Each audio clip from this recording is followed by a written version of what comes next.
Bom dia, tudo bem? Bem, como prometido, né? Hoje é quinta-feira, eu estou compartilhando novamente uma outra experiência minha de vida de casado. A palavra de Deus diz que a consolação que nos consola, nós devemos consolar outros, ou seja, aquilo que nos consola, aquilo que nos exorta, aquilo que nos abençoa, a gente deve compartilhar com outras pessoas para que elas sejam abençoadas da mesma forma. E eu decidi compartilhar algumas atitudes, algumas decisões que eu e o Cristiano conversamos e tomamos para seguir e trilhar em nosso casamento e que tem dado muito certo. E também compartilhar algumas experiências, né, que lógico que na caminhada surgem as circunstâncias, né, para nos tirar desse foco e aí a gente tem que se posicionar.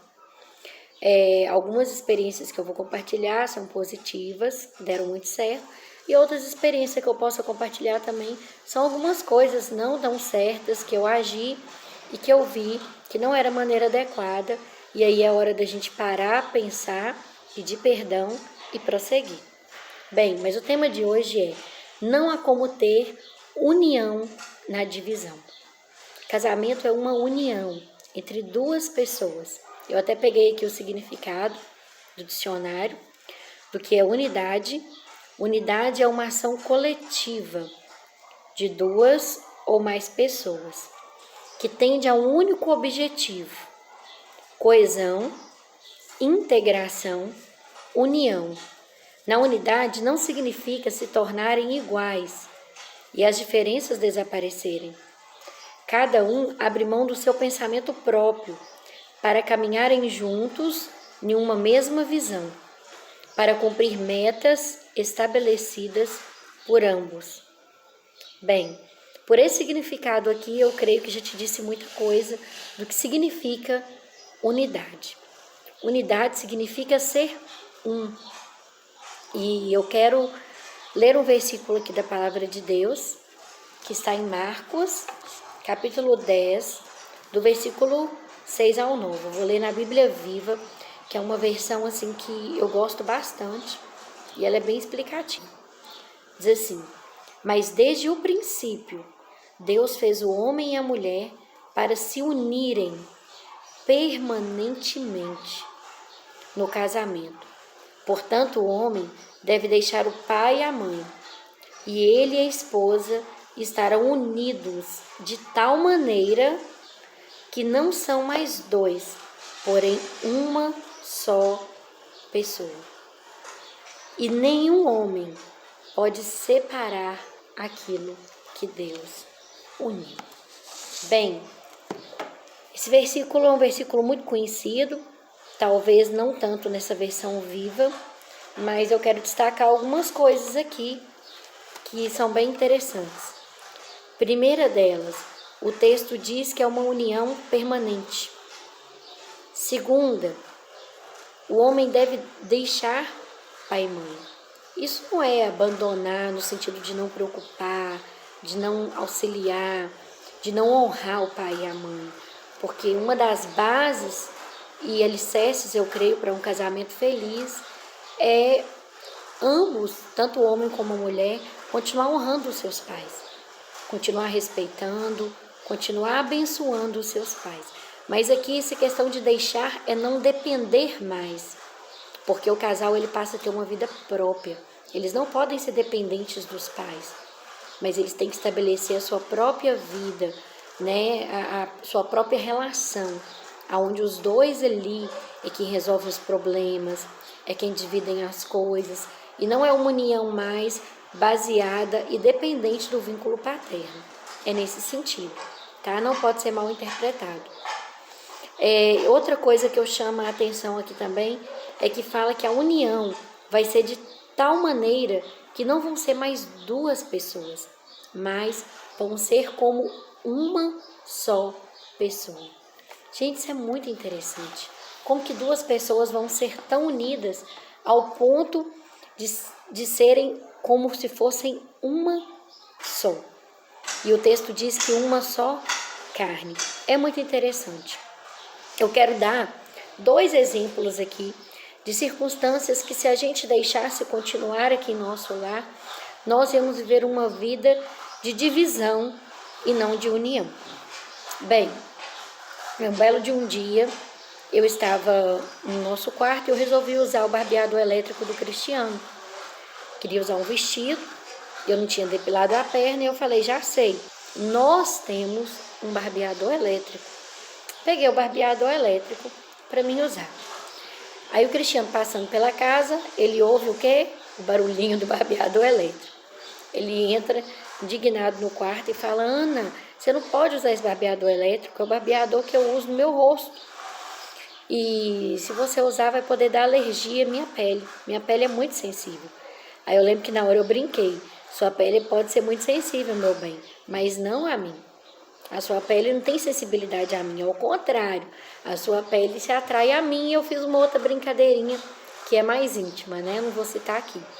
Mas aí eu ri, descontraí e continuei usando o barbeador. É interessante você observar que eu não falei com arrogância, eu não falei com aquele sentimento de querer brigar, de querer dizer que eu mando naquilo que é seu. Não, não é nada disso. Não é ninguém mandar no que é do outro. É porque não é nada de um e nem de outro. Tudo pertence a ambos, sabe? E ali eu continuei usando. E eu lembro que ele fez um comentáriozinho, brincou, saiu, depois olhou para ver se eu continuei usando. Continuei usando ali, louvando, depois fui lá, limpei, obviamente, guardei direitinho no mesmo lugar que estava, porque também isso você não pode confundir em você bagunçar aquilo que é do outro, deixar largado as coisas do outro, porque cada um tem seus hábitos. O Cristiano, por exemplo, ele gosta das coisas dele, tudo ali, organizadinha, guardadinha. Então, quando eu utilizo uma coisa, que é algo que é nosso, mas que é ele que utiliza, eu coloco no mesmo lugar que encontrei, do mesmo jeito que encontrei, eu deixo até melhor. Isso também é bom estabelecer aqui, porque senão, em vez de unidade, vai ter muita diversidade aí, depois dessa utilização. Outra situação também, eu estava sentada aqui no banco, calçando um tênis, e eu vi que a meia do meu sapato não estava boa para usar novamente. E as minhas meias eu não tinha meia limpa. Eu corri lá na caixinha dele e peguei uma meia. E aí quando ele passou e viu e falou, minha meia? Aí eu falei assim, não, querido, não é sua meia. Ele falou, é sim, é minha meia. Eu falei, não, não é sua meia. Ele é minha meia, eu conheço bem minhas meias. Eu falei assim, não é sua meia porque é nossa meia. Não tem nada seu aqui. Tudo aqui é nosso. Eu brinquei, ri, continuei com a meia. E assim eu fui criando um hábito de quebrar o paradigma aqui na nossa casa, de que as coisas poderiam ser todas separadas, o que é meu, o que é dele, dentro de um lar. E a gente procura fazer assim aqui em casa. As nossas finanças, é tudo feito em conjunto. Nós temos uma lista dos compromissos que temos que arcar ainda da obra. Nós temos uma lista também de todas as prioridades, as coisas que nós precisamos adquirir aqui para casa. É uma lista em comum. Lógico que dentre essas listas tem as coisas pessoais que ele precisa, que eu preciso. Então, quando a gente vê que está gritando uma necessidade de um e de outro, como teve um dia ele estava sem sapato nenhum, até para trabalhar, os dele já estava bem desgastado, e ali ele comentou que estava precisando muito, e eu vi que realmente era. E por mais que eu estava precisando também, a necessidade dele era mais urgente que a minha. Então é hora de você se renunciar pelo outro. E ali nós adquirimos sapato para ele. Então, tem que ter essa unidade. E na unidade tem que ter renúncia, tem que ter preocupação com o outro, né? E se você quer compartilhar aquilo que é do outro, mas que na verdade se é do outro é seu também, né? Porque vocês são um. Mas você também tem que compartilhar aquilo que é seu, entender que não é só mais seu. Então aqui em casa, se ele precisa usar meu celular, para usar a calculadora do celular, para pesquisar a internet, ou para fazer uma ligação, o celular dele está desligado. Então não tem briga.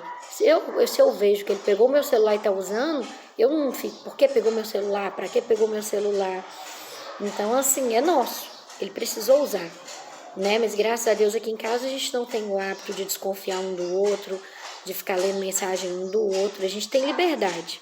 A gente tem liberdade também que se um amigo mandar uma mensagem, um amigo em comum, o outro compartilhar e ver o que aquele amigo quer e responder ele se precisar um pelo outro. Então, assim, essas coisas são importantes também. E para finalizar, eu quero citar alguns inimigos aqui da unidade, tá? O egoísmo, a competição, quando um quer competir com o outro, lembrando que o casamento não é uma competição, o casamento não é competir um com o outro, mas o casamento é estar junto um com o outro e um desejar o sucesso do outro. Ninguém pode se sentir, como é que eu posso dizer, desafiado pelo outro, né? Ao contrário, a gente tem que se sentir feliz quando o outro se sai melhor do que a gente em alguma situação. E o egocentrismo, né? A pessoa que o seu ego, o seu próprio eu está no centro ali. No casamento não pode existir isso. E para finalizar, eu quero ler para vocês aqui em Mateus 18, 19 e 20, mostrando que a unidade gera força. E um casamento unido, onde tudo que é de um é de outro, onde tem isso, esse casamento é forte. E um casamento forte, logicamente, não vai ser nada frágil, né? Para o inimigo das nossas almas, para as circunstâncias, né? Elas virem e querer abalar, né? Então, vamos aqui, desse capítulo 18, versículo 18, diz assim: bem, e eu lhes digo isso, tudo que vocês ligarem na terra estará ligado no céu, e tudo que vocês desligarem na terra será desligado no céu. E eu também lhes digo que se 2 de vocês concordarem aqui embaixo na terra a respeito de qualquer coisa que vão pedir ao meu Pai do céu, fará por vocês. Pois onde 2 ou 3 se reunirem, porque são meus, eu estarei ali mesmo entre eles. Então, Mateus 18, eu li do 18 ao 20. Então, a unidade, ela traz a presença de Deus. E o texto diz que aonde 2 ou mais concordarem ou discordarem ou orarem, ali Deus está no meio presente. E também aquele que concordar em oração, Deus fará. Porque Deus faz aquilo que é acordado. Porque Deus ama a unidade. Deus ama acordo. O Senhor, ele não se estabelece onde tem desunião, onde tem desacordo. Então, é muito importante, quando você estabelece isso no seu casamento, a presença de Deus vai estar lá. Deus vai responder tudo que vocês precisam. E a presença de Deus, ela vai ser permanente entre vocês. Então é isso.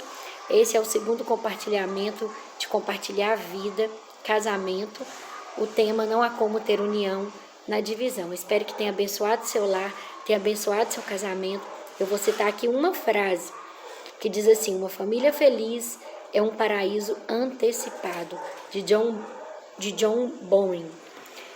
Eu achei muito linda essa frase, porque unidão faz parte de Deus, faz parte do paraíso.